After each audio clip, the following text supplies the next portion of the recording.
Hej och hjärtligt välkomna till Pressträff Direkt. Idag ska vi presentera ett mycket spännande bolag som bokstavligt talat giver oss vårt dagliga bröd, för att citera en inte helt okänd bok. Dagens bolag då, Millennial Potash, prospekterar och utvinner kaliumklorid eller pottaska, en tillsats helt avgörande för gödsel. Eftersom dagens bolag är engelskspråkigt kommer presentationen nu att fortsätta på engelska. Hello and welcome, and if you tune in from Canada, good morning. If you watch this live, you can interact with the management by asking questions in the live chat. Feel free to ask any questions during the presentation, but beware we will deal with them at the end of the after the presentation. You can use Swedish or English. This Pressträff Direkt is a cooperation between Direkt Studios, Direkt.se, and the presenting company, brought to you by Scandinavian Alliance. And Scandinavian Alliance is a full-service company and a company expert, and as such can connect any company to the Scandinavian and the Northern European markets and its financing community. For more information, please go to scandinavianalliance.com. Today's company is a Canadian listed company with assets in Africa with interesting prospects for potash, and this is essential, as I mentioned in Swedish, for the global food production. I am pleased to introduce Farhad Abasov, who is the chairman and director. So Farhad, without further ado, the scene is yours. Take it away. Thank you very much, Carlo. Nice to be here, and thank you for the interest from all the viewers. My name is Farhad Abasov. I'm the chairman of Millennial Potash, and today I'll walk you through the presentation about our project in Gabon in West Africa. But before I start, I'll introduce our group, what we've done in the past, what our business model is. And look, we basically find our early stage exploration projects that have been explored in the past in a right jurisdiction, mining friendly jurisdiction, and then take it through all the stages of development, and then we either sell the company through M&A transactions, or we build and operate the project. So the most recent project we had was also called Millennial. It was Millennial Lithium.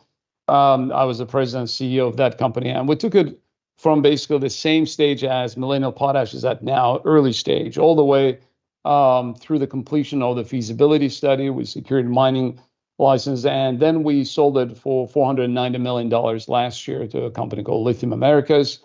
And before that, we did a similar model with other companies as well, specifically in potash space too, with two other companies called Lina Potash and Potash One. So this particular project ticks all these boxes. Previously explored project in a good jurisdiction, in a good location with that jurisdiction as well, and with the right team.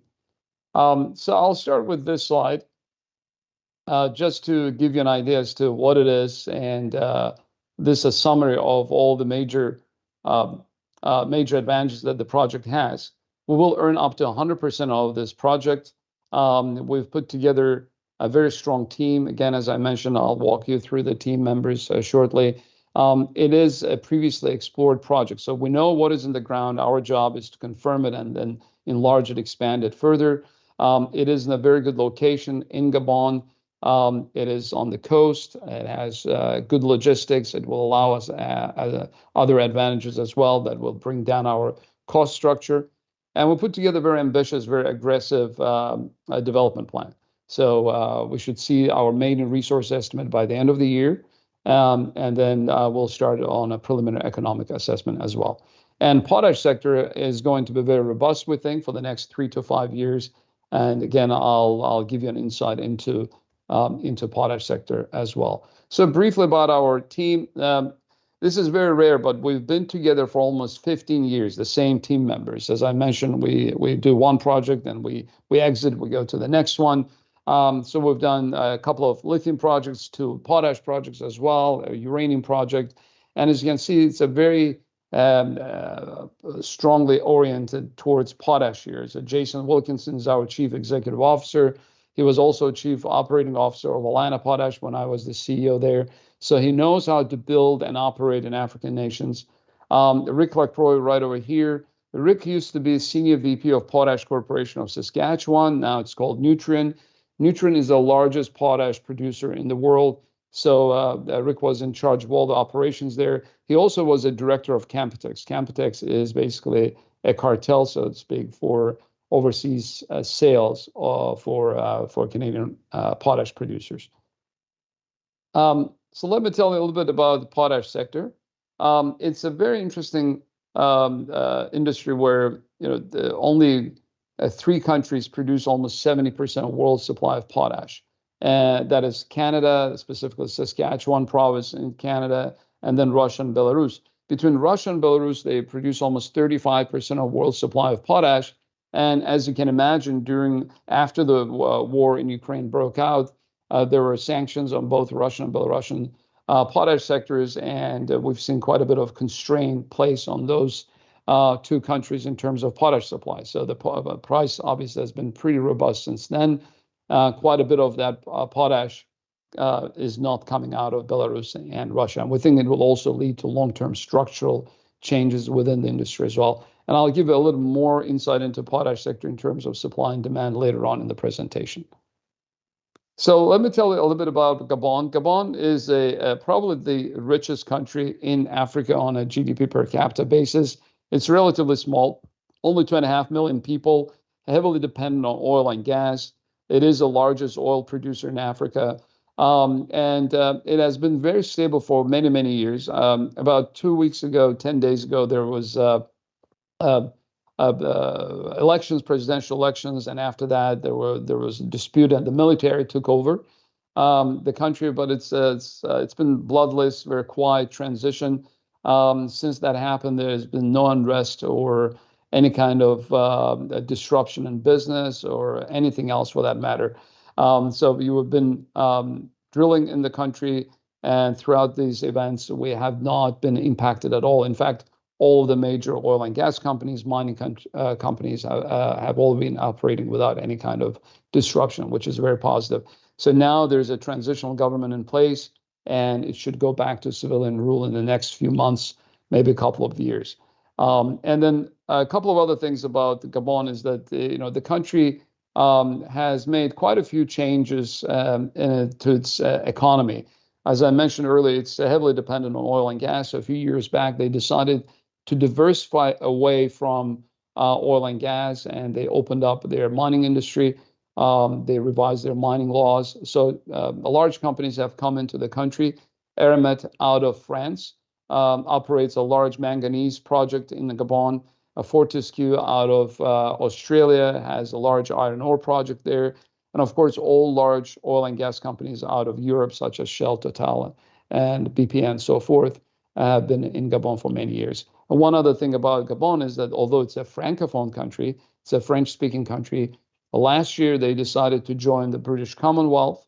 And that was kind of a political message, an economic message perhaps, to all English-speaking countries and beyond, that they're open to business, that they're not open just to business from France alone. So that was a very interesting move on their part as well. So I'm going to show you this map here, which basically describes all the previous exploration campaigns that have taken place on our property.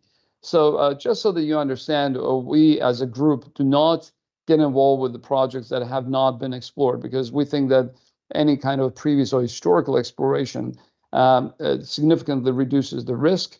Hence, we always look for projects that have seen either some sort of drilling, seismic work, or better yet, the combination of both. And this project has seen both. So if you look at this larger map here, you will see our property. It's a very large land position. It's almost 1,200 square kilometers. And the southern part of it has been explored in the past. If you look at this inset map here, you will see all these red dots. So those red dots are drill holes, historical drill holes. So in the south, you see these 5 drill holes. They were drilled in the 70s by a French oil and gas company, and they were obviously looking for oil and gas. They didn't find any oil and gas, but they intersected very thick potash horizons, and I'll show you on the next slide. And then in 2017 and 2018, an Australian junior came to this area, and about 20 kilometers northwest, they drilled these 3 holes, and they were targeting potash specifically. They came there just for potash, not for oil and gas. And they also started intersecting or hitting potash at a shallow depth of about 230 meters. And they went down to about 600 meters. So let me show you this slide here so that you understand better. So this is the historical hole. As you can see, it went down to about 1,200 meters. All the green layers here, green color, is all potash. So very thick potash horizons, potash layers, up to 100 meters thick. Probably one of the thickest deposits in the world. And then these are relatively recently drilled drill holes in 2017, 2018. As you can see, again, a lot of green there. That's all potash. And again, quite thick, 30, 40 meters in total. So based on these 3 holes here in the northern part of the project, the Australian company put out what we call JORC compliant resource estimate, meaning that they put out a resource estimate for how much potash the project has in this part of the project. In other words, not taking into consideration historical holes or anything in between, just this area.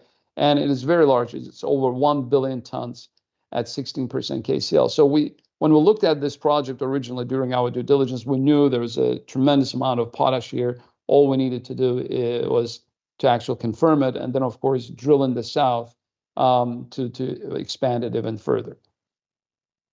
So let me tell you what kind of mining methodology we're going to use, because it's very important. It will have a direct impact on our cost structure. It will also impact, of course, the way we're going to do environmental studies. We're going to be using what they call solution mining, and solution mining is a well-known, well-proven method to extract potash and process potash. There are 3 major solution mining operations in Canada. There's one in Germany. So basically what it entails is you drill into your potash ore body, into your deposit, and you pump a saline solution, in other words, water, salt water into your ore body. You dissolve the potash underground, then you pump that brine back up to the surface, and then you go through processing. Again, we know this process very well because our 2 previous projects, Alana Potash and Potash 1, were also solution mining amenable. Now, this method has a number of advantages. One, because it is different from conventional mining methodology, meaning that you don't move earth, you don't excavate, you don't sink shaft, you don't dig a big open pit. It has very low capex. The second thing is it has very low environmental impact because of that. Again, because you don't move earth here at all. And the third thing in our case is that we are located right on the coast, meaning that we have access to seawater. That means that we can use seawater actually to dissolve potash.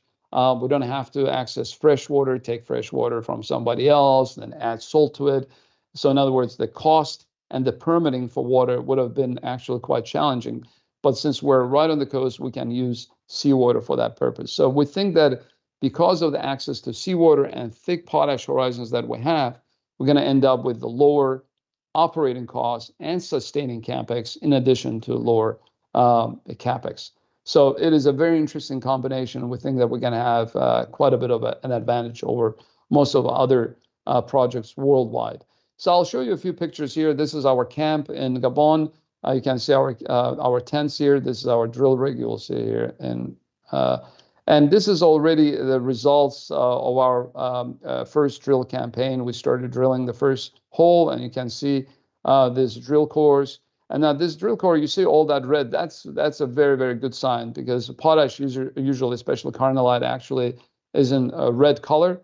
So that means all of this, like for meters and meters that you see here, that's all potash. So we've already obviously sent this for assay results for assay analysis to Canada, and we should have the results back in the next couple of weeks. But again, even visually, it shows that we have very interesting potash horizons there. So this is our drill rig, and so let me tell you a little bit about logistics, which is also interesting. We think we're going to have a huge advantage in that regard as well. So there's a third party that is building a port about 40 kilometers away from our project.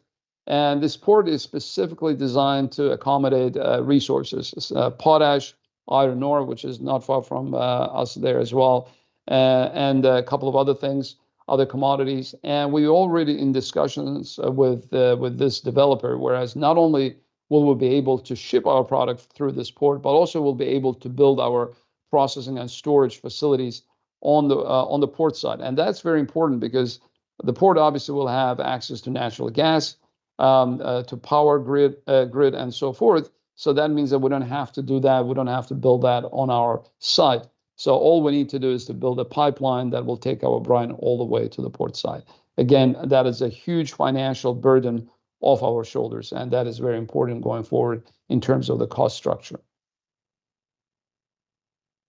So this is briefly to show you the seismic work. So in the last few years, different companies actually have shot seismic programs over this area, and the results of the seismic program actually correlate very well with the historical drill holes. It shows that the southern part of the project actually has very thick potash horizons. As you can see here, between the blue line and the red line, this is basically what we call salt sequence, within which potash cycles are contained. The thicker it is, the more probability that there will be actual all different potash cycles. In this case, 800 meters thick here and 400 meters thick in the north. And again, as you've seen on the previous slides, in the south, we have much thicker potash horizons. And again, it shows that most likely the mother lode, the bulk of potash, will be in the south. So let me tell you what is going on in terms of supply demand. I already mentioned that almost 75% of world's supply of potash comes from three countries, Canada, Russia, and Belarus. But when you look at the entire global supply picture, it's basically almost 85% of world's supply of potash comes from the Northern Hemisphere. So we got obviously, Saskatchewan here, Russia, Belarus, we have Germany, and the Middle East, it's Jordanians and Israelis. The Western China also produces some potash, a little bit in the US, a little bit in Spain and Chile, but that's about it. So basically, half a dozen companies produce almost all of potash in the world, and the rest of the world consumes it. And obviously, a lot of big countries import a lot of potash. Now, potash, so that it's obviously it's a fertilizer. 95% of potash is used as fertilizer in agriculture. When you look at the map here, you will see these red lines that basically show where we're going to have a huge logistical or shipping advantage over many other potash producers. Now, Brazil is the largest potash importer in the world, 12 million tons a year. And once in production, will be the nearest supplier to Brazil. And then, of course, we'll be closer to India and China than most of the producers in the Northern Hemisphere. And most importantly, we're going to be able to place our product in Africa proper. Now, Africa as a continent consumes about 2 million tons a year, and they have no domestic production. So we'll easily be able to place our product in Africa. Now, by selling our product in Africa, we have, again, several advantages. One, obviously, the distance. We'll be closer to neighboring African countries than anybody else from outside of Africa. The second thing is because African nations do not buy in bulk, in other words, the different countries buy obviously for themselves, they don't buy for the whole continent, they end up paying higher price because they don't buy in bulk like Brazil or India or China.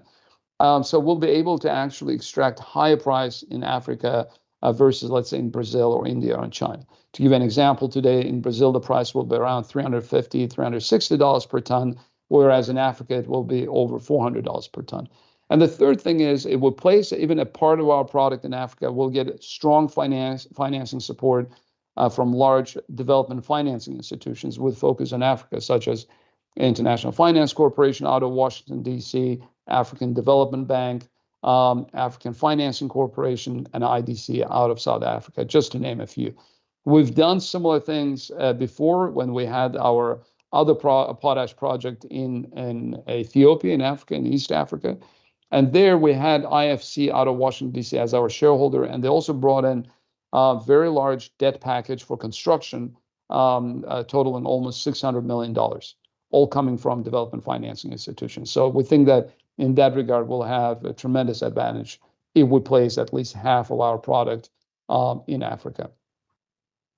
So our plan going forward is pretty aggressive. Now bear in mind, this is a fairly new company. We started trading on TSX only in February.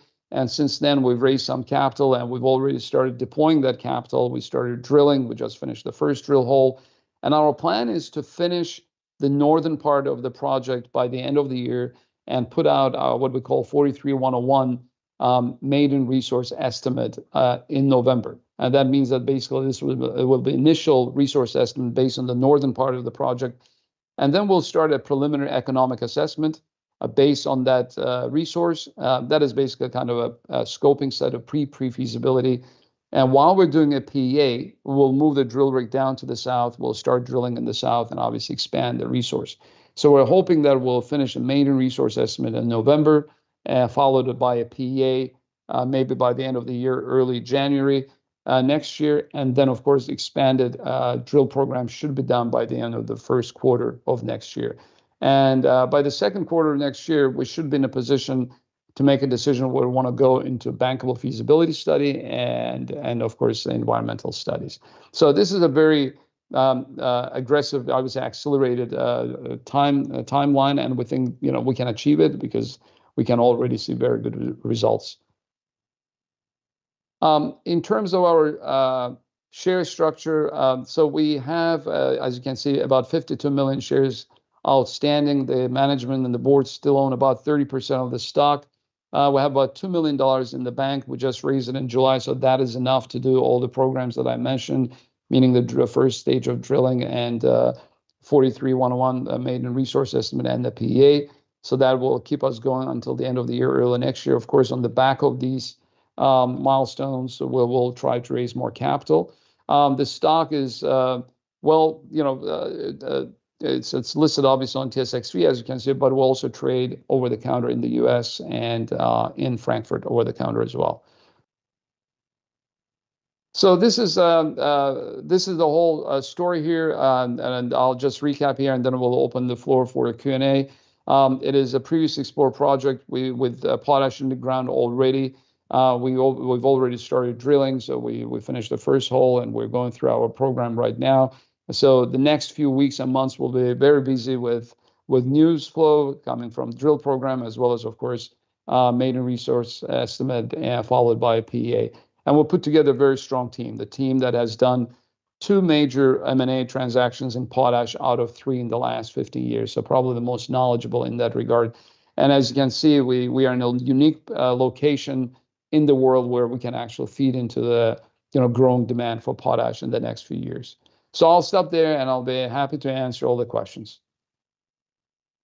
Well, thank you, Farhad, for that. Extremely interesting. And I'd just like to reiterate your introduction here when you were referring to Gabon.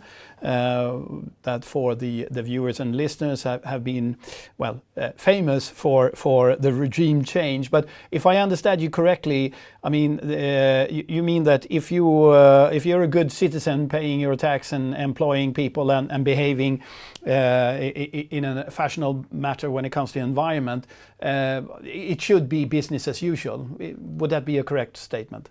Yeah, that's correct, Carlo. And also we've noticed that even despite that transition in the country and those political events, nothing has been affected in terms of business operations. I mean, obviously we have not been impacted at all, but I'm talking about the rest of the businesses that we've seen, either big businesses like, the oil and gas or mining operations, or even small businesses, mom and pop operations or restaurants and stores and so forth. So, and the new government is actually the old government too. In other words, they've been in the same elite, so they understand the importance of foreign direct investment in the country. So we do not foresee any kind of issues going forward, and they do need projects like ours, especially in this part of Gabon, because it's not real oil and gas part of Gabon, so it's relatively poorer. So they will need investments in this area. So they're very, very supportive of this project. And I have to expose my ignorance here. You mentioned where potash is, where one can find potash around the globe. And it seems like Africa doesn't really have that much. You mentioned Ethiopia and obviously your own assets in Gabon. Is that because people haven't been looking for it, or is it just a scarce commodity for Africa? No, there's some other areas as well. In this basin that we're operating and now, there's actually the basin extends into the Republic of Congo, so there are potash projects there as well. In Ethiopia, as I mentioned, I think there is some other parts of Africa, specifically Morocco, if I'm not mistaken, there is some potash, but none of them have been developed into production, Carlos. So that's the main difference. Because again, some of these potash projects, most of them, I would say, require tremendous capital expenditures, and they also need to have all the other kind of elements in place for it to move forward in terms of not only potash itself, but availability of water, the shipping lines, obviously infrastructure access, and so forth. And that's why we like this project, because it seems to have all those elements that will make this project into a success story in the next few years. And that's a good segue to my next question, because if we look at recapture one of your maps where you have your projects and also the close proximity to the harbor, how did you get access to the assets, and who were you competing against? Yeah, so we sold our previous company, as I mentioned during my introduction, Millennial Lithium, last year, and since it was January 2022, and after that, the team started looking for new projects, specifically in certain commodities, including potash. And we found this group that we knew from our previous operations in Ethiopia. It's a drilling company that had done all the drilling in the past on this project. And the previous owner basically ran out of cash, and they transferred the licenses to this drilling company. And that's how we came upon this project. And this was June 2022 when we first came across this project, and since then we did quite a bit of due diligence, almost 4 or 5 months until the end of the last year, when we finally finished our due diligence and made an offer to the driller, and they accepted it, and hence we started trading in February this year. If we give specifically of your company and the product you're putting up, how would you like the stock market to value the stock? Are you a mining company, a raw material company, or are you a drilling company? If one look at how you extract it, or would you like to be compared to K plus S, that's a German company here. What kind of sector would you like the market to put you in? So look, it's a very good question, Carlo. I would say we straddle two major industries. One is, of course, typical mining, and the other one is agriculture. So K plus S, Kalium Salts, is probably the nearest comparison. Of course, K plus S is a much larger company and so forth, but that's exactly what they do. They're a mining company that produces potash and salt and other fertilizers and sell obviously to agricultural sector. So that's exactly where we are. At this stage, of course, we're not in production. We're doing exploration and development. But once we get to production, then that's what we're going to be doing. So we'll be doing mining, but we'll be directly selling into agricultural sector. So it's a very unique position to be, because fertilizer is becoming more critical as we face the food security in the world. But at the same time, you're dealing with the mining side of it, which means that you have to keep everything environmentally friendly. And that's, again, where we have a huge advantage, because we're not doing conventional mining here. And frankly, if we had to do conventional mining, we wouldn't touch this project, because doing a permitting and environmental permitting specifically for a conventional project is extremely difficult.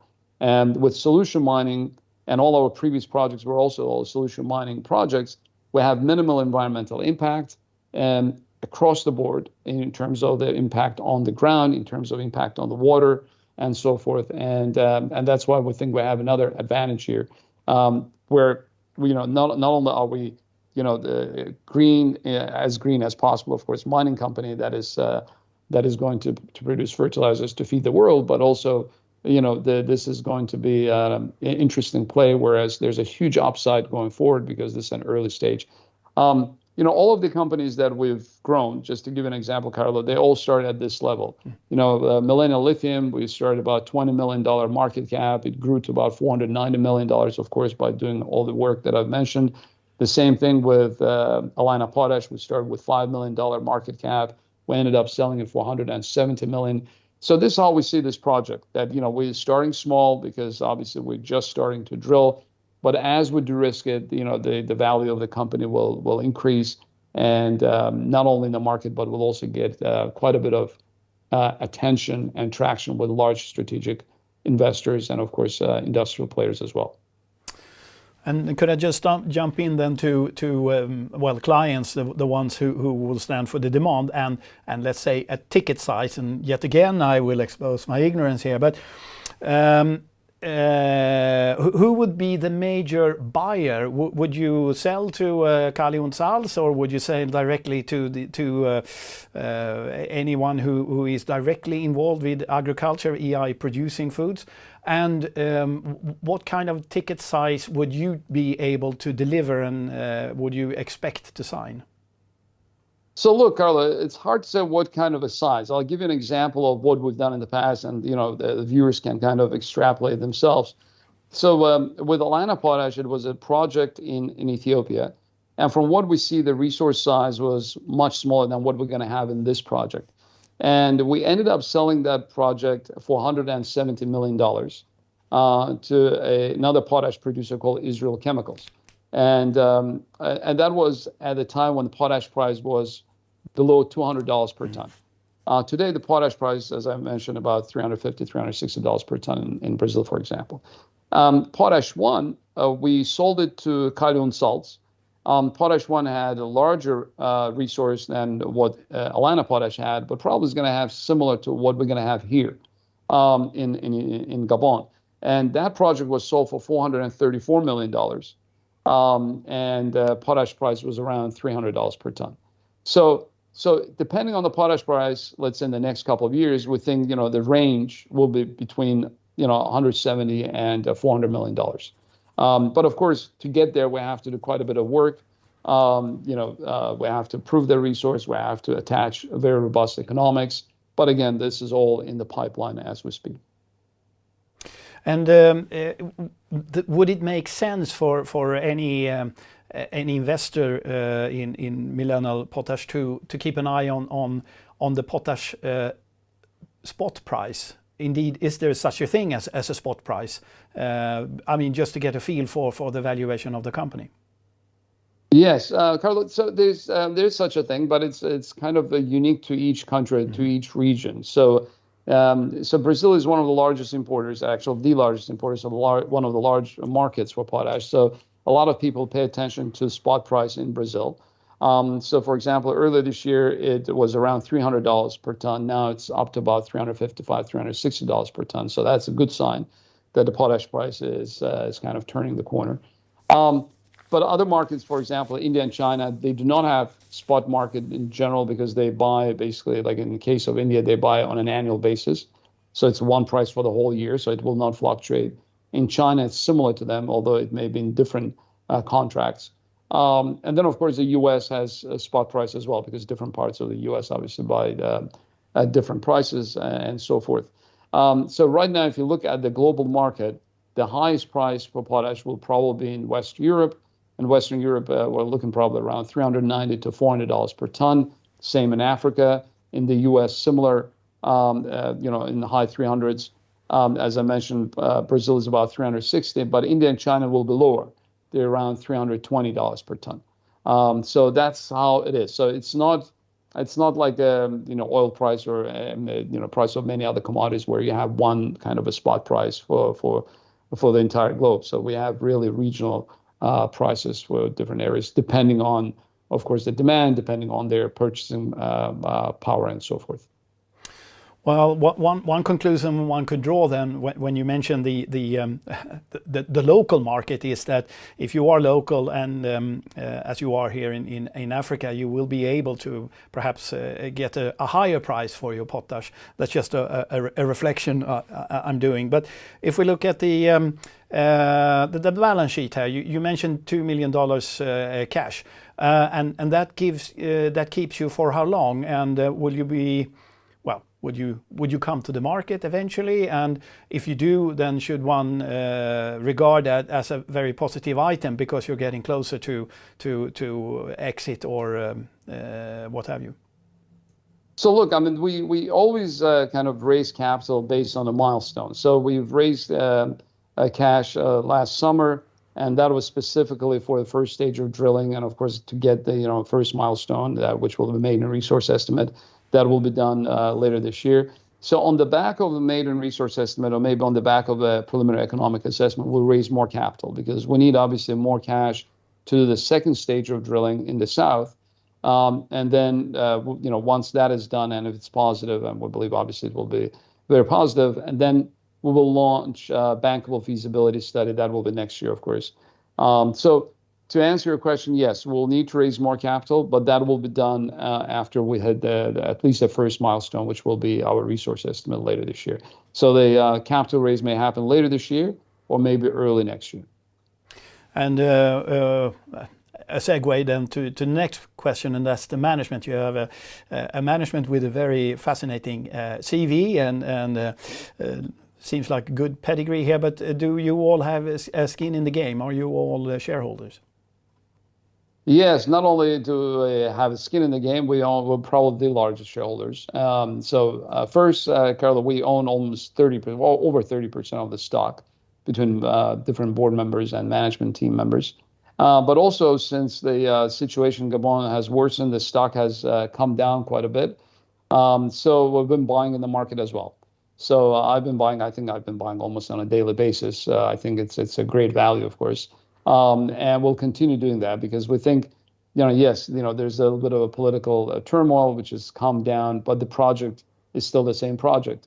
And we still have the same support, not only from the government and from local community, but also from large strategics that we've been negotiating with in the last few weeks and months. So we think it's a great value at this point, Carlo. And we always have this skin in the game because this is one of the unique things about our team that, we almost never exit. I mean, I don't remember any of our team members who has exited the project before the project got to the conclusion, meaning that we take the project from the start and we're all in the same boat until the project exits through an M&A transaction. So, and that is very important because it shows our commitment to the project and, of course, our confidence in the project. And this is exactly what we're going to be doing with this project as well. Interesting. I mean, there might be 1,000 reasons why one would sell, but there's only one when management are buying, one could say. If anyone would have any further questions, where should they turn to? Should they turn to you, given the fact that you are a chairman, or should they go to an IR? You have an excellent web page, so it's not difficult to find anything. But if one had a question, what would be the best port? So, Carlo, they can always, of course, come to me directly, but we also have IR department. They can go to the website. They can go to Scandinavian Alliance with questions as well, because they've been our supporter in the Scandinavian countries. Anybody